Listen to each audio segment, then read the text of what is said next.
អរគុណព្រះអង្គថ្ងៃនេះយើងមាន6ចំណុចដែលយើងរៀនជាមួយគ្នាគឺនៅក្នុងព្រះគម្ពីរពេត្រុសខ្សែទី2ជំពូក1ខ5ទៅដល់ខ7ហើយនឹងកិច្ចការរបស់ពួកសាវកជំពូក16ខ29ទៅដល់34ហើយ First Timothy chapter 5ខ4ទៅដល់ខ8 Ephesians chapter 5 25 First Peter 3:7 ហើយនឹង First Peter 3:1 to 2ថ្ងៃនេះយើងនឹងរៀនជាមួយគ្នាអំពី How is the family keep together ថាតើជីវិតក្រុមគ្រួសាររបស់គ្រីស្ទានហ្នឹងធ្វើម៉េចបានឲ្យនៅជាមួយគ្នាបានអញ្ចឹងយើងដឹងថាគ្រួសារយើងម្នាក់ខ្ញុំមើលជាកបកប្រែតើគ្រួសារមួយអាចត្រូវបានរក្សាឲ្យនៅគង់វង្សដោយរបៀបណាចានេះគឺជារឿងសំខាន់មែនតើបងប្អូនលោកអ្នកពីព្រោះគ្រីស្ទានយើងម្នាក់យើងតែងតែដឹងថាពេលដែលយើងជឿព្រះតើយើងត្រូវធ្វើយ៉ាងម៉េចតើយើងត្រូវដើរចេញពីបងប្អូនក្រុមគ្រួសារយើងដែលអត់ជឿព្រះតើយើងត្រូវតែប្រកបជាមួយឬតើយើងត្រូវធ្វើយ៉ាងម៉េចអញ្ចឹងបានបងព្រះអង្គបានប្រាប់យើងជារឿយថា first thing first អ្វីដែលព្រះអង្គប្រាប់យើងជាដំបូងយើងត្រូវធ្វើតាមហើយអ្វីដែលមានជាបន្តមកអញ្ចឹងកុំឲ្យយើងតែងតែគិតថាខ្ញុំជាគ្រីស្ទានហើយខ្ញុំត្រូវចាក់ចេញពីក្រុមគ្រួសារខ្ញុំយើងនឹងរៀនជាមួយគ្នានៅក្នុងព្រះគម្ពីរទាំង6នេះចាអញ្ចឹងសូមបងសុជាតាបានអាន second Peter chapter 1 verse 5 to 7អរគុណព្រះអង្គអរគុណអ្នកគ្រូកំហនអញ្ចឹងបងប្អូនយើងផ្ទៀងទាំងអស់គ្នាក្នុងពេត្រុសខ្សែទី2ចំពុក1 5ដល់ខ7ហើយដោយហេតុនោះបានជាត្រូវឲ្យអ្នករាល់គ្នាបន្ថែមឲ្យមានសេចក្តីឧស្សាហ៍ដែរដើម្បីឲ្យសេចក្តីជំនឿបានទៀងត្រង់ឲ្យសេចក្តីទៀងត្រង់បានតម្រេះឲ្យតម្រេះបានចេះអត់សង្កត់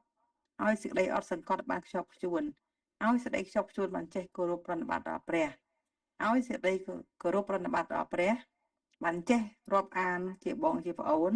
ហើយឲ្យសេចក្តីរាប់អានបានសេចក្តីស្រឡាញ់ថែមទៀតអាមែនគុណព្រះអង្គអាមែនអរគុណព្រះអង្គអញ្ចឹងយើងទាំងអស់គ្នាឃើញហើយថាព្រះអង្គចង់ឲ្យយើងគោរពឲ្យបានខ្ជាប់ខ្ជួនហើយក៏ឲ្យមានសេចក្តីស្រឡាញ់ដែរចា brotherly kindness or enjoying people family alienation is one of the problem ថាអញ្ចឹងហើយព្រះអង្គចង់ឲ្យយើងមាន brotherly kindness មានសេចក្តីស្រឡាញ់ជាបងប្អូនទោះបីយើងតាមពិតទៅអ្នកដែលជឿព្រះគឺជាបងប្អូននៅក្នុងព្រះហើយប៉ុន្តែព្រះអង្គបានបង្កើតមនុស្សលោកទាំងអស់គ្នាអញ្ចឹងព្រះអង្គចង់ឲ្យយើងមាន brotherly kindness ហ្នឹងការជួយគ្នាទៅវិញទៅមកស្រឡាញ់គ្នាទៅវិញទៅមកហើយ enjoying people ព្រះអង្គប្រាប់ថាការទាំងអស់នៅលើផែនដីព្រះអង្គជាអ្នកបង្កើតហើយជីវិតយើងម្នាក់ក៏ដូចជាផ្កាអញ្ចឹងព្រះអង្គបង្កើតមកឈ្មោះសីនាតឈ្មោះបងសុជាតាឈ្មោះអ្នកគ្រូកំហនឈ្មោះជេកັບឈ្មោះសុភាទីសីមុំគ្រប់គ្នានៅក្នុងថ្នាក់យើងហ្នឹងហើយនៅខាងក្រៅនៅក្នុងលោកីក្តីហ្នឹងគឺព្រះអង្គបង្កើតមកហើយយើងជាផ្កានៅក្នុងសួនរបស់ព្រះអញ្ចឹងយើងទាំងអស់គ្នាមានពណ៌មានក្លិនមាន talent ផ្សេងគ្នាអញ្ចឹងព្រះអង្គចង់ឲ្យយើង enjoy ផ្កាដែលព្រះអង្គបង្កើតហ្នឹងចាអញ្ចឹងនៅក្នុងផែនដីហ្នឹងយើងម្នាក់គឺជា flower ដែលព្រះអង្គបង្កើតព្រះអង្គ decorate ជីវិតយើងម្នាក់ផ្សេងគ្នាមិនមែនដូចគ្នាបងប្អូនហើយ season យើងក៏ខុសគ្នាដែរបងប្អូនមានរឿងរ៉ាវខ្លះនៅក្នុងជីវិតពេលវេលាផ្សេងពីពួកយើងអត់មានពេលវេលាពិបាកដូចគ្នាទេដូច្នេះហើយអ្វីដែលព្រះអង្គធ្វើនៅក្នុងជីវិតយើងម្នាក់គឺ according to God's plan ប៉ុន្តែពេលខ្លះយើងជាអ្នកជ្រើសរើសធ្វើហើយយើងមាន season ខុសគ្នាចាប៉ុន្តែគ្រាន់តែថាយើងធ្វើអីខុសគឺព្រះអង្គជាអ្នកជួយឲ្យការអាក្រក់នោះคล้ายទៅជាការល្អវិញអញ្ចឹងហើយបានព្រះអង្គប្រាប់ថាចូលឲ្យយើងអរសប្បាយនៅក្នុងពេលវេលាដែលយើងមានទុក្ខផងដែរចាមិនមែនមានតែ ពេលវេលាសបាយទាំងអស់រួចឆាយពេលមានទុកមករត់ចោលព្រះទេចាពេលយើងមានទុកមកយើងក៏អសប្បាយផងដែរពីព្រោះកាលណាដែលយើងបានធ្វើឲ្យមានបញ្ហាទាំងអស់ហ្នឹងគឺព្រះអង្គតែងតែប្រទានប្រពរ at the end ហើយយើងបានរៀនចានៅកំហុសខុសឆ្គងចាអញ្ចឹងហើយបាននៅក្នុងក្រុមគ្រួសារព្រះអង្គឲ្យយើងមាន brotherly kindness ចាហើយឲ្យ enjoying people ចាអរគុណព្រះអង្គអញ្ចឹងយើងម្នាក់បានមកជឿព្រះដោយសារសេចក្តីជំនឿរបស់យើង kindness toward your family is important តាអំពើល្អដែលយើងធ្វើទៅលើក្រុមគ្រួសារយើងគឺសារៈសំខាន់ខ្លាំងណាស់បងប្អូនមានសារៈសំខាន់ខ្លាំងហើយវាក៏ជា priority that God expect in our life too ចា priority មានន័យថាសំខាន់ខ្លាំងជាទី1បន្ទាប់ពីសេចក្តីស្រឡាញ់របស់ព្រះ Christian ជាច្រើន make mistake ដោយសារពេលដែលបានជឿព្រះហើយយើង giving up on family relationship មានន័យថាដើរចោលហ្មងបើថាប្តីប្រពន្ធវិញប្រពន្ធស្រឡាញ់ព្រះហើយឃើញប្តីអត់ស្រឡាញ់ប្តីសំរឿងដើរចោលតែម្ដងចានឹងគឺជា big mistake នៅក្នុង Christian's life ពីព្រោះ church ដែលថ្មីហើយមានមិត្តភ័ក្តិហើយ only interest in the ministry ចាអញ្ចឹងយើងដែលជាគ្រីស្ទៀនដែលបានរៀនចេះដឹងមកពីអាត់កំបាំងនៃឋានសួគ៌ហ្នឹងគឺយើងអត់ដើរចាក់ចេញពីក្រុមគ្រួសារយើងទេប៉ុន្តែយើងធ្វើយ៉ាងណាឲ្យក្រុមគ្រួសារយើងឃើញនៅអំពើល្អរបស់យើងឃើញនៅសេចក្តីស្រឡាញ់មកពីព្រះអង្គម្ចាស់ហើយបានប្រែចិត្តកុំឲ្យយើង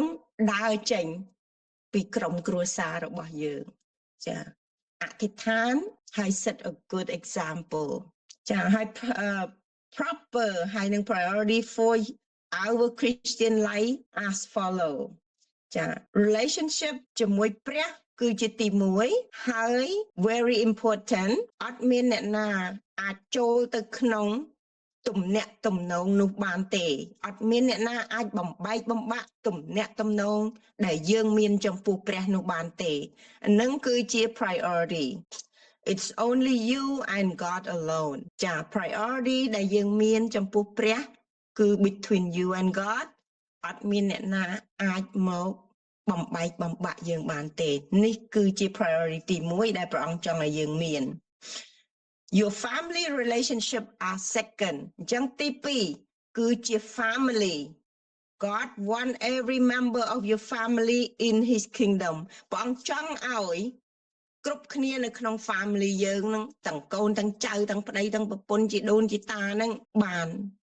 ទៅនៅ kingdom របស់ព្រះអង្គដែរព្រះអង្គចង់ឲ្យយើង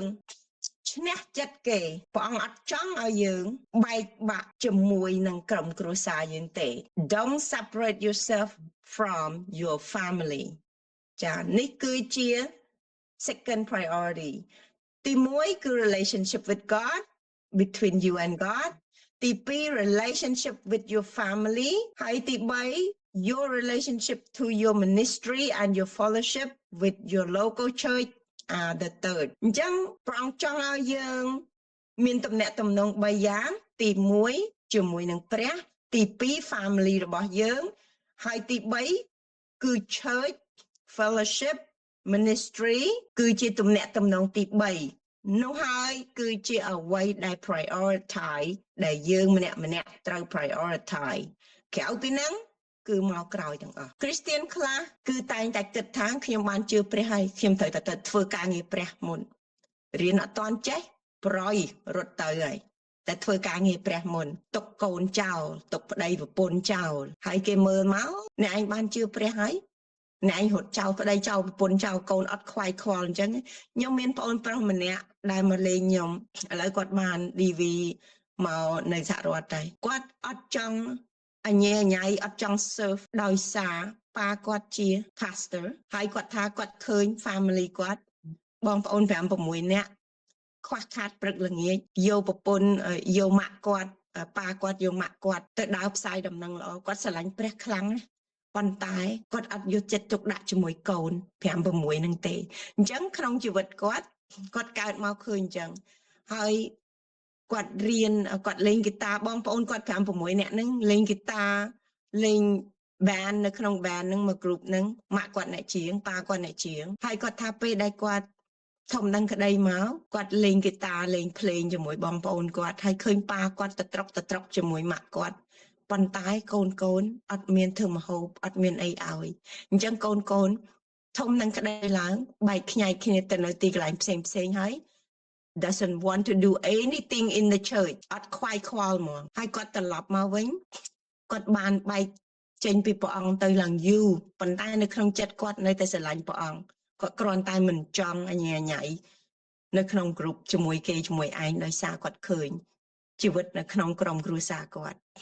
អញ្ចឹងយើងដឹងថាទំនាក់ទំនងរវាងប្តីប្រពន្ធជាមួយកូនតើសេចក្តីស្រឡាញ់ពីព្រះអង្គមកពីណាបើយើងចេញទៅអត់ដាំអត់ស្លឲ្យកូនឲ្យប្តី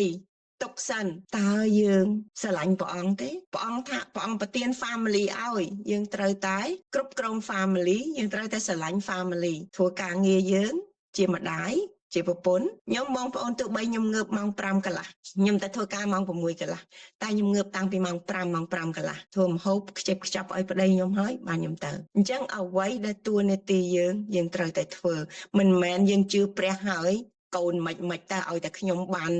ទៅធ្វើការងារបម្រើព្រះប្តីខ្ញុំឈឺអីយ៉ាងម៉េចក៏យ៉ាងទៅឲ្យតែខ្ញុំបានទៅបម្រើការងារព្រះបើប្តីយើងឈឺយកគាត់ទៅពេទ្យឲ្យគាត់លេបថ្នាំអីឲ្យហើយផ្ញើទុកដាក់នឹងកូនឬក៏បងប្អូនបានយើងទៅបម្រើការងារព្រះហើយអធិដ្ឋានឲ្យគាត់ទៅយើងក៏ត្រូវ take care family ផងដែរអញ្ចឹងព្រះអង្គប្រាប់យើងថាឲ្យស្រឡាញ់ព្រះអង្គ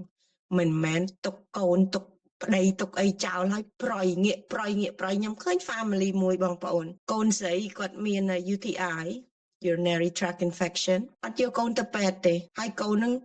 ឈរញ័រដៃញ័រជើងក្តៅខ្លួនអត់យកទៅពេទ្យទេគាត់សុខចិត្តដើរទៅផ្សាយដំណឹងល្អអ្នកនេះអ្នកនោះឯណោះរហូតដល់កូនស្អប់ម្ដាយថ្ងៃមួយខ្ញុំទៅខ្ញុំអធិដ្ឋានហើយគាត់ស្អប់ម៉ាក់គាត់ណាចាប៉ុន្តែមានអារក្សចូលច្រើនគាត់និយាយពាក្យថាព្រះយេស៊ូវអត់បានទេនិយាយទៅប្លាំអត់និយាយកើតទេចាពីព្រោះមានអារក្សចូលច្រើនពេកហើយខ្ញុំក៏ណែនាំឲ្យទៅពេទ្យទៅដល់ពេទ្យគេឲ្យថ្នាំអីមកលេបទៅ3ថ្ងៃបាត់ឈឹងទៅហើយកូននឹងថាបើសិនជាខ្ញុំទៅអត់តាន់ទេគឺ vivo ប៉ុន្តែឥឡូវហ្នឹងកូនហ្នឹងក៏បានទៅរៀននៅ college នៅអីចឹងទៅហើយក៏ move out ចាអញ្ចឹងនៅក្នុងបញ្ហាដែលខ្ញុំនាំយកមកហ្នឹងគឺទី1យើងស្រឡាញ់ព្រះអង្គទី2ក្រុមគ្រួសារទី3 serving community យើង church ចាអញ្ចឹងកុំឲ្យភ្លេចនៅអ្វីដែលព្រះអង្គបានបង្រៀនយើងចា Your relationship to your ministry and your fellowship with your local church are the third ចាអញ្ចឹងនឹងគឺជាទី3ចា Keep your priority in order and God will be able to use you to the fullest extent everything else will fall into its proper place កាលណាយើងមាន3ហ្នឹង line up together រឿងរ៉ាវផ្សេងទៀតព្រះអង្គនឹងទម្លាក់មកជារឿយតាមក្រោយហើយព្រះអង្គនឹងប្រើយើងឲ្យបានគ្រប់ជ្រុងជ្រោយហើយឲ្យបានពេញបរិបូរណ៍ទៀតអញ្ចឹងជីវិតយើងនឹងបានពេញបរិបូរណ៍ចាអរគុណព្រះអង្គសូមបងប្អូនបានអាននៅសៀវភៅកិច្ចការជាមួយនឹងខ្ញុំជំពូក16ខ24ទៅដល់ខ33ចាអរគុណព្រះអង្គនៅកិច្ចការជំពូក16ខ29ដល់34មេភូឃុំក៏យកភ្លើងមកលុចម្នីស្ទុះចូលទៅក្នុងគុកផ្ដួលខ្លួននៅទៀបជើងប៉លនិងស៊ីឡាសទាំងញាប់ញ័រគាត់នាំគេចេញទៅក្រៅសួរថាលោកម្ចាស់អើយតើត្រូវឲ្យខ្ញុំធ្វើដូចម្ដេចឲ្យបានសង្គ្រោះផងគេក៏ប្រាប់គាត់ថាចូលជឿដល់ព្រះអង្គម្ចាស់យេស៊ូវគ្រីស្ទទៅនោះនឹងបានសង្គ្រោះហើយព្រមទាំងពួកគ្រួសារលោកផងគេក៏ផ្សាយព្រះបន្ទូលនៃព្រះអង្គម្ចាស់ដល់គាត់និងពួកគ្រួគាត់ទាំងអស់ដែរនៅវេលាយប់នោះឯងគាត់យកគេទៅលាងស្នាមរំពាត់ចេញរួចខ្លួនគាត់និងពួកគាត់ទាំងអស់ក៏ទទួលបន់ជ្រមុជទឹកភ្លាមលុះគាត់នាំគេចូលទៅក្នុងផ្ទះរៀបតុឲ្យបរិភោគដោយមានចិត្តអេទីសាទរ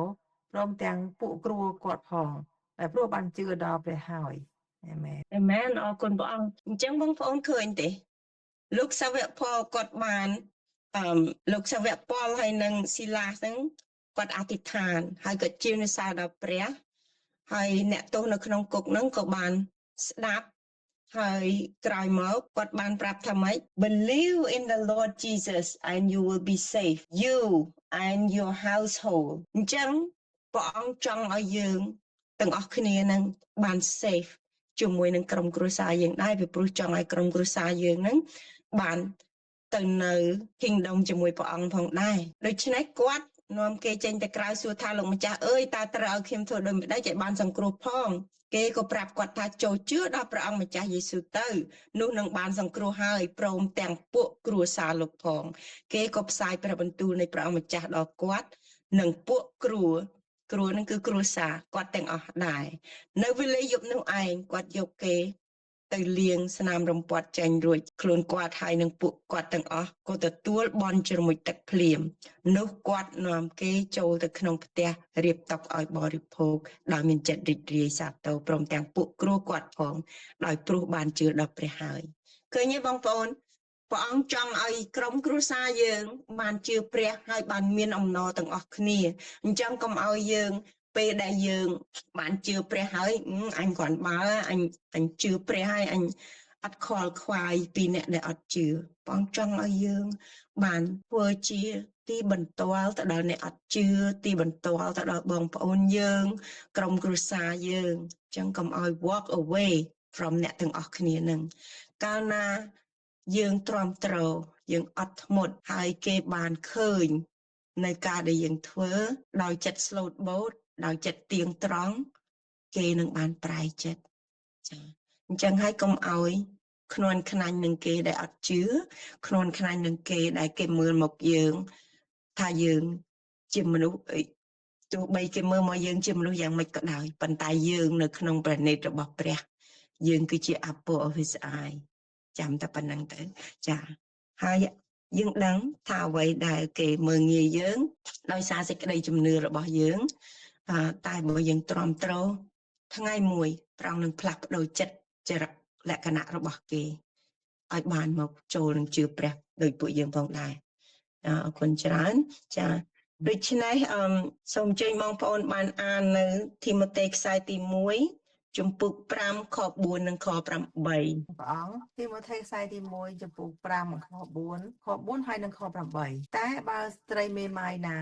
មានកូនចៅនោះត្រូវឲ្យកូនចៅនោះរៀនចេះគោរពប្រណិប័តដល់ព្រះដល់ពួកផ្ទះខ្លួនជាដើមទាំងសងគុណឪពុកម្ដាយត្បិតព្រះទ្រង់សពព្រះហត្ថីយ៉ាងដូច្នោះ8បើមានអ្នកណាដែលមិនផ្គត់ផ្គង់ដល់ពួកញាតិសន្តានខ្លួន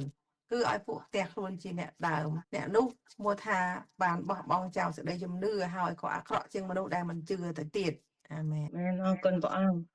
ចាអញ្ចឹងខ4តែបើស្រីមេម៉ាយណាមានកូនចៅនោះត្រូវឲ្យកូនចៅនោះរៀនឲ្យចេះគោរពប្រតិបត្តិដល់ពួកផ្ទះខ្លួនជាដើមទាំងសងគុណឪពុកម្ដាយត្បិតព្រះទ្រង់សពព្រះហត្ថីយ៉ាងដូច្នោះអរគុណព្រះអង្គដែលសីនាតបានបង្រៀនកូនឲ្យចេះស្រឡាញ់ប៉ាឲ្យចេះគោរពដល់ឪពុកម្ដាយ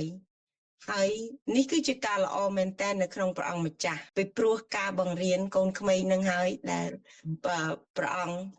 ពុតឪពុកម្ដាយនីមួយៗ in charge ឲ្យចេះហើយឲ្យដឹងគុណដោយពួកយើងអញ្ចឹងដឹងគុណដល់ឪរបស់យើងនៅឋានសួគ៌ហើយកូនក៏ត្រូវដឹងគុណដល់ព្រះជាទី1ដែរហើយក៏ដឹងគុណឪពុកម្ដាយខ្លួនផងដែរអញ្ចឹងវាជាការល្អហើយវាគឺជាប្រពោដែលម្ដាយណាដែលអាចបង្រៀនកូនឲ្យស្រឡាញ់ឪពុកម្ដាយខ8បើអ្នកណាដែលមិនផ្គត់ផ្គង់ឲ្យពួកញាតិសន្តានខ្លួនគឺឲ្យពួកអ្នកផ្ទះខ្លួនជាដើមអ្នកនោះឈ្មោះថាបានបោះបង់ចោលសេចក្តីជំនឿហើយក៏អាក្រក់ជាងមនុស្សដែលមិនបានជឿទៅទៀតបើអ្នកមិនបានជឿគេផ្គត់ផ្គង់ដល់ក្រុមគ្រួសារគេហើយយើងជាគ្រីស្ទានយើងអត់បានផ្គត់ផ្គង់ដល់សាច់ញាតិសន្តានខ្លួនយើងនោះមានន័យថាយើងបានបោះបង់នៅសេចក្តីជំនឿហើយអញ្ចឹងបងប្អូន notice ថាយើងអ្នកជឿនឹងអាក្រក់ជាងអ្នកអត់ជឿទៅទៀតបើសិនជាយើងបោះបង់ក្រុមគ្រួសារយើងហើយអត់បានផ្គត់ផ្គង់អញ្ចឹងកុំអី អ្នកដែលអត់ជឿនិយាយអត់បានថាពួកអាយេស៊ូវាអត់ដឹងគុណឪពុកម្ដាយវាបងប្អូនយើងដឹងគុណពេលដែលគាត់នៅរស់ពេលគាត់ស្លាប់ហើយយើងយកលុយយើងយកគ្រឿងមហូបអាហារអីទៅឲ្យគាត់ក៏គាត់អត់បានទទួលដែរដូចខ្ញុំកាលម៉ាក់ខ្ញុំនៅរស់បងប្អូនខ្ញុំសង់ផ្ទះឲ្យគាត់ខ្ញុំផ្ញើលុយឲ្យគាត់3ខែ500ដល់ពេលគាត់ចិត្តផាត់កូនក្មួយគេប្រាប់ខ្ញុំថាឲ្យធ្វើបន់ចម្រើនបជនហើយខ្ញុំសួរគេវិញថាតើយើងដាក់លុយប្រមាណ100ដើម្បីឲ្យបជនគាត់នឹងកើនឡើងតើបងប្អូនទាំងអស់គ្នានឹងអាចដាក់លុយប្រមាណ100ដើម្បីឲ្យគាត់មានអាយុច្រើនជាងនឹងពីព្រោះអាយុរបស់មនុស្ស only God know ហើយខ្ញុំសួរម៉ាក់ខ្ញុំថាម៉ាក់តើម៉ាក់ខឹងកូនទេបើសិនជាកូនអត់បានធ្វើបន់ចម្រើនអាយុឲ្យម៉ាក់ខ្ញុំថាអត់ទេកូនសង់ផ្ទះឲ្យម៉ាក់កូនផ្ញើលុយឲ្យម៉ាក់គ្រប់គ្រាន់ជាងពួកអនឹងទៅហើយដូច្នេះម៉ាក់អត់ខឹងកូនអត់អីទេពីព្រោះកូនបានធ្វើលើសលប់ទៅហើយពេលមុននឹងម៉ាក់ខ្ញុំខូចគាត់ហៅកូនមកប្រាប់ហើយគាត់អត់ហៅខ្ញុំទេហើយខ្ញុំសួរគាត់ម៉ាក់មិនអត់ហៅខ្ញុំអញ្ចឹងកូនឯងម៉ាក់ដឹងចិត្តហើយមកអាក្រក់តែស៊ីអស់ហើយម៉ាក់អត់ជឿថាកូននឹងចោលបងប្អូនទេអញ្ចឹងឪពុកម្ដាយនីមួយពេលដែលគាត់ raise កូនមកគាត់ដឹងថាកូនម្នាក់ចរិតយ៉ាងម៉េចហើយគាត់ខ្លាចជាងគេនោះខ្លាចដែលបងប្អូនខ្ញុំអត់ត្រូវគ្នាប៉ុន្តែចំពោះខ្ញុំគាត់អត់ខ្លាចទេពីព្រោះគាត់ដឹងខ្ញុំជាអ្នកចែករំលែកអញ្ចឹងហើយបានចង់ឲ្យបងប្អូនយើងទាំងអស់ហ្នឹងពេលដែលយើងស្រឡាញ់ព្រះយើងស្រឡាញ់បងប្អូនយើងព្រះអង្គនឹងជ្រើសរើសយើងហើយព្រះអង្គនឹងលើកយើងឡើងព្រះអង្គនឹងចាក់បំពេញរាល់ការខ្វះខាតរបស់យើងព្រះអង្គអត់ចង់ឲ្យយើងចាក់ចេញពីបងប្អូនយើងហើយតាំងខ្លួនថាខ្ញុំបានជឿព្រះហើយខ្ញុំល្អជាងគេខ្ញុំមិនបាច់ខ្វល់ខ្វាយទេព្រះអង្គប្រាប់យើងថា transform the world មិនមែនឲ្យដើរចេញពី the world ទេចាយើងនៅជាមួយគេដើម្បីឲ្យយើងបានបង្ហាត់បង្រៀនគេឲ្យស្គាល់ពីសេចក្តីស្រឡាញ់របស់ព្រះអង្គឲ្យយើងបានធ្វើជាទីបន្ទាល់ចាអរគុណព្រះអង្គអញ្ចឹងបងប្អូនបានអានទៅព្រះគម្ពីរអេផេសូជំពូក5ខ25អរគុណព្រះអង្គអេផេសូជំពូក5ខ25បរិសុទ្ធរាល់គ្នាអើយចូលស្រឡាញ់ប្រពន្ធខ្លួនដូចជាព្រះគ្រីស្ទបានស្រឡាញ់ដល់ពួកជំនុំហើយប្រគល់រូបអង្គទ្រង់ជំនួសផងមែនអរគុណព្រះអង្គអញ្ចឹងយើងនិយាយអំពីសេចក្តីស្រឡាញ់ពីព្រះជាទី1 family ជាទី2 church community ជាទី3ហើយនៅក្នុងនឹងដែរព្រះអង្គក៏បានប្រាប់ប្រុសរាល់គ្នាអើយស្រឡាញ់ប្រពន្ធខ្លួនដូចជាព្រះគ្រីស្ទបានស្រឡាញ់ដល់ពួកជំនុំនៅក្នុងព្រះនេតរបស់ព្រះគ្រីស្ទគឺជាទី1អញ្ចឹងព្រះអង្គចង់ឲ្យបុរសរាល់គ្នានឹងស្រឡាញ់ប្រពន្ធបន្ទាប់ពីស្រឡាញ់ព្រះក៏ត្រូវស្រឡាញ់ប្រពន្ធដែរស្រឡាញ់ឲ្យដូចខ្លួនឯងប៉ុន្តែមានបុរសខ្លះស្រឡាញ់ប្រពន្ធមែនសន្យាមែនតែអត់បានធ្វើទេហើយយើងជាប្រពន្ធកុំឲ្យខឹងនឹងគេអធិដ្ឋានឲ្យគេវិញហើយអ្វីដែលខ្វះខាតអ្វីដែលជាការ selfish របស់គេគឺព្រះអង្គជាអ្នកបំពេញឲ្យយើងចាអញ្ចឹងព្រះអង្គចង់ឲ្យបុរសរាល់គ្នាចេះស្រឡាញ់ប្រពន្ធខ្ញុំអរគុណព្រះអង្គដែលអ្នកនៅលីវបានរៀនឲ្យចេះដឹងបើកាលណាយើងស្រឡាញ់ព្រះអង្គហើយយើងអត់ស្រឡាញ់ប្រពន្ធខ្លួនអត់ស្រឡាញ់ក្រុមគ្រួសារយើងក៏ដូចជាអ្នកអត់ជឿដែរ worse than អ្នកអត់ជឿទៅទៀតហើយបើយើងស្រឡាញ់ប្រពន្ធខ្លួនព្រះអង្គនឹងចាក់បំពេញនៅរាល់ការខ្វះខាតរបស់យើងខ្ញុំឃើញអ្នកដែលអត់ជឿបងប្អូនឡានថ្មីមកគេទិញឡានថ្មីមកគេជិះដើរហឺហាប្រពន្ធឲ្យបើកឡានកញ្ចាស់តែធ្វើការហើយយកកូនទៅនេះទៅនោះទៀតតែដឹកកូនដឹកប្រពន្ធតិចឡានខូចតិចឡានខូចហើយខ្លួនឯងជាមនុស្សប្រុសហ្នឹងអត់មានកូនអត់មានអីនៅក្នុងឡានជិះឆ្វែលកវ៉ែលភ្នែកដៀងថាអ្នកណាដែលគេអាចដឹកដើរលេងបានព្រះអង្គអត់ឲ្យធ្វើអញ្ចឹងទេបងប្អូនគិតពីប្រពន្ធគិតពីកូនខ្ញុំអរគុណព្រះអង្គដែលឲ្យតែមានឡានថ្មីប្តីខ្ញុំឲ្យខ្ញុំបើកឡានថ្មីគាត់សុខចិត្តបើកឡានចាស់គាត់ថាគាត់មនុស្សប្រុសខូចនៅកន្លែងណាក៏គាត់អត់សូវភ័យខ្លាចដែរប៉ុន្តែធ្វើម៉េចឲ្យតែប្រពន្ធមានសុវត្ថិភាពចាហ្នឹងគឺបរិសុទ្ធដែលស្រឡាញ់ព្រះហើយស្រឡាញ់ប្រពន្ធកូនអញ្ចឹងសូមឲ្យបរិសុទ្ធយើងទាំងអស់គ្នាចេះស្រឡាញ់ប្រពន្ធចេះស្រឡាញ់កូនចេះស្រឡាញ់ក្រុមគ្រួសារចាហើយនេះគឺមិនមែនខ្ញុំជាអ្នកប្រាប់ទេបងប្អូន គឺនៅក្នុងព្រះគម្ពីរជាអ្នកប្រាប់បងប្អូនចាអញ្ចឹងកុំឲ្យគិតថាអូអ្នកគ្រូកំផននិយាយមកហើយប្រពោះនឹងស្រឡាញ់ប្រពន្ធយកចិត្តទុកដាក់មួយប្រពន្ធហើយមិនមែនខ្ញុំទេគឺព្រះបន្ទូលព្រះអរគុណព្រះអង្គចាអញ្ចឹងយើងនឹងអានជាមួយគ្នានៅពេត្រុសខ្សែទី1 គុណព្រះអង្គពេត្រុសខ្សែទី1ចំពោះ3ខ7ឯពួកប្រុសនោះត្រូវឲ្យនៅជាមួយប្រពន្ធដោយប្រាជ្ញាដែរដូចជាគ្រឿងភេជ្ជៈដែលខ្សោយជាងគឺមនុស្សស្រីព្រមទាំងរាប់អាននាងទុកដូចជាអ្នកក្រងព្រះគុណនៃជីវិតទុកជាមរតកជាមួយគ្នាដើម្បីកុំឲ្យមានអ្វីបង្អាក់ដល់សេចក្តីអធិដ្ឋានរបស់អ្នករាល់គ្នាឡើយ អេមែនបើសិនជាបរោះស្រឡាញ់ប្រពន្ធហើយពួកប្រុសនោះក៏ត្រូវនៅជាមួយនឹងប្រពន្ធដោយប្រាជ្ញាដែរមិនមែននៅជាមួយប្រពន្ធហើយគ្មានបញ្ញាទេបងប្អូនចាដូចនឹងគ្រឿងភេជ្ជៈដែលខ្សោយជាងស្ត្រីខ្សោយជាងបរោះចាព្រះអង្គប្រាប់យើងថាស្ត្រីខ្សោយជាងបរោះដូច្នេះបើមានស្រីណាអូខ្ញុំអត់ត្រូវការប្រុសទេចាមកពីអីយើងមើលគាត់ជិះចាប់ច្រើនពេកអញ្ចឹងបានគាត់ថាគាត់ត្រូវការប្រុសប៉ុន្តែព្រះអង្គប្រាប់ថា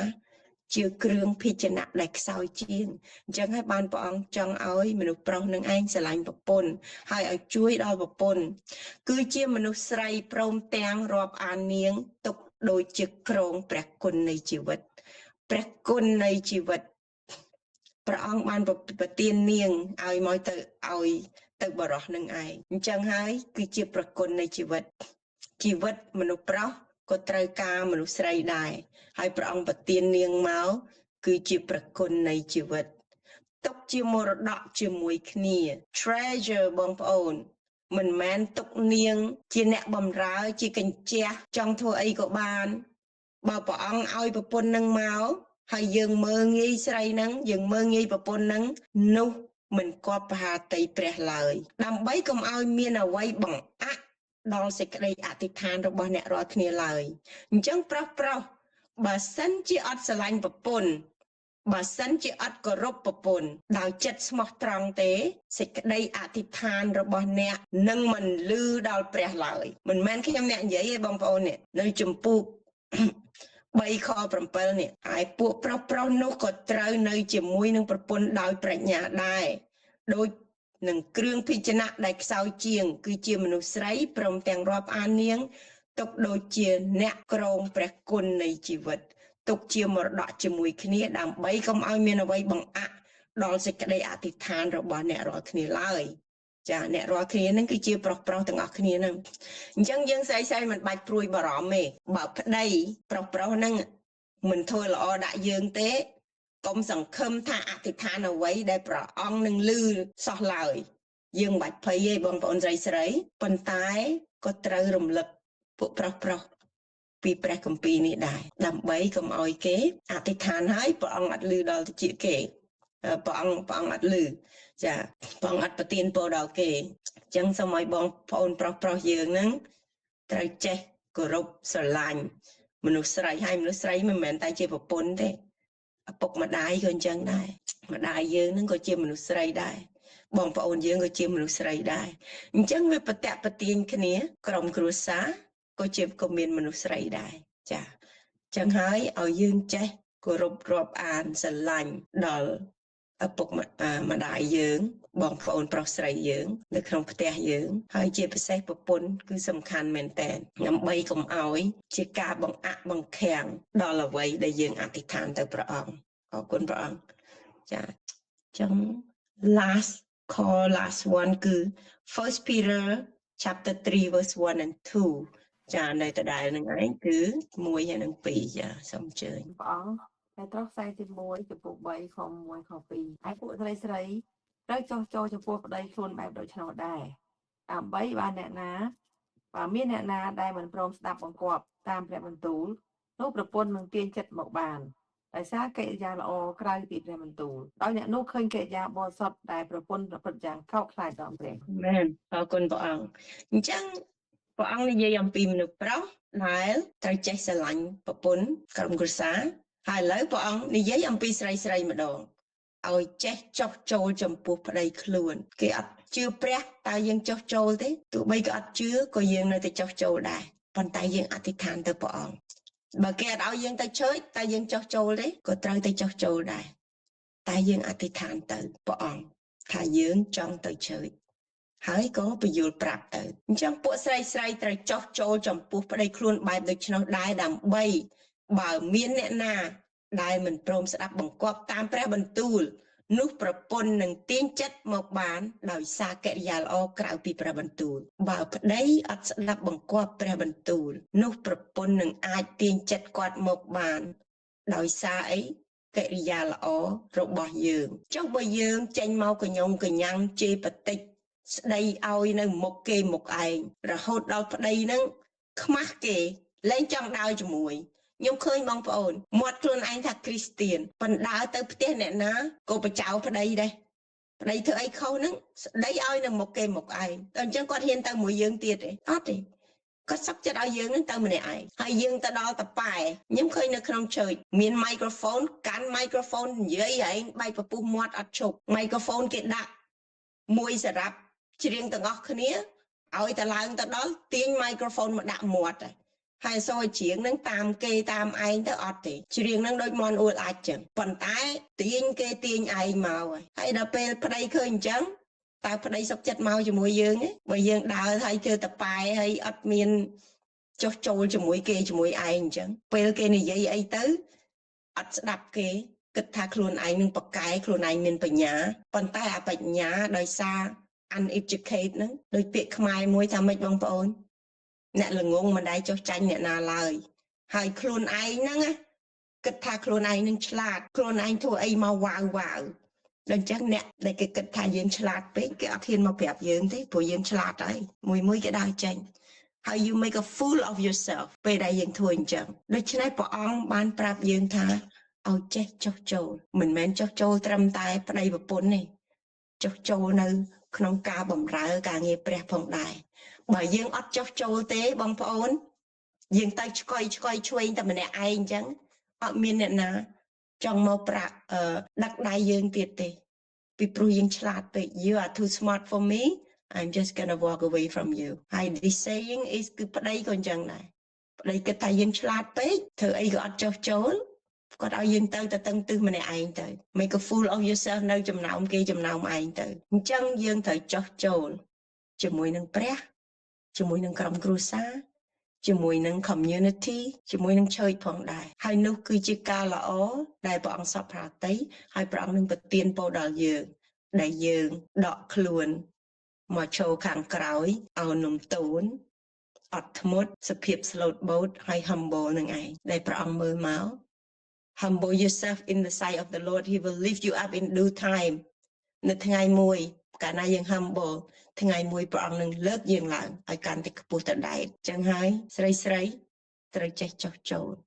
ជាមួយប្តីជាមួយក្រុមគ្រួសារជាមួយនឹងព្រះជាមួយនឹង